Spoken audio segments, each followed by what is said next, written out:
साहब, आज बड़ी बैठक बुलाई आप लोगों ने मीरापुर विधानसभा के लिए, क्या रणनीति बनी? हमारी चुनावी तैयारियों की हमने समीक्षा की। जो हमारे सेक्टर के प्रभारी हैं, अध्यक्ष हैं और बूथ के निर्माण की जिन पे अहम जिम्मेदारी है, सबकी हमने बैठक ली।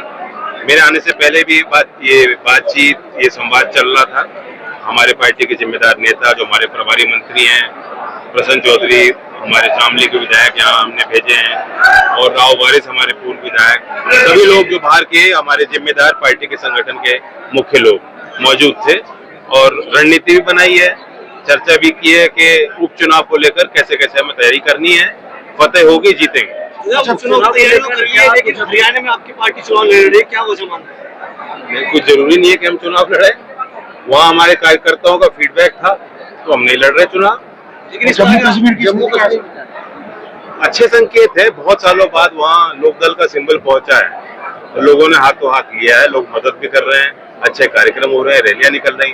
वोट कितनी आती है ये तो चुनाव के बाद पता लगेगा। पश्चिम उत्तर प्रदेश को अलग राज्य बनाने की मांग की जा रही है, आप किस तरह का समर्थन करेंगे? आपके किस तरह की? देखिए, ओरिजिनल आइडिया तो हमारा ही रहा हमेशा, राइट?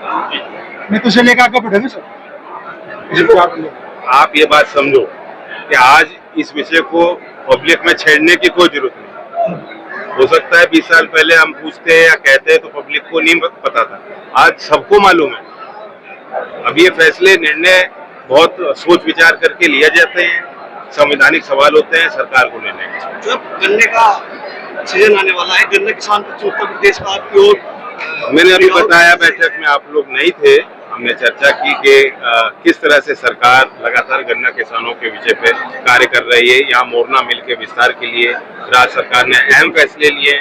इसमें बड़ी भूमिका हमारे इस क्षेत्र के विधायक की रही, जो आज सांसद हैं। जब मैं लखनऊ गया था, मेरी मुख्यमंत्री जी से इस बारे में वार्ता हुई और उन्होंने इस बात का समर्थन किया। मैं धन्यवाद देता हूँ राज्य सरकार को, मुख्यमंत्री जी को, उनके विजन के लिए। अब अगले सत्र के लिए हम उम्मीद करते हैं कि एक अच्छा मूल्य, लाभकारी मूल्य जो एसएपी राज्य सरकार को घोषित करना है वो जल्द घोषित हो। सुप्रीम कोर्ट ने रोक लगाई है, आप किस तरह से देखते हैं? मैं तो लगातार कह रहा था, अब सुप्रीम कोर्ट की मोहर लग गई, अच्छा है। तो की बार करने का भाव 400 पार होगा। जैसा मैंने कहा, अच्छा मूल्य, क्योंकि मेरी भी कुछ सीमाएं हैं। मैं एक मंत्री हूँ, हमारे मंत्रिमंडल में शामिल है, सरकार में शामिल है, सामूहिक फैसले का हिस्सा है। आप विश्वास कीजिए, जितने गंभीर मुख्यमंत्री जी गन्ने पे हैं उतने ही हैं जितने हम लोग हैं।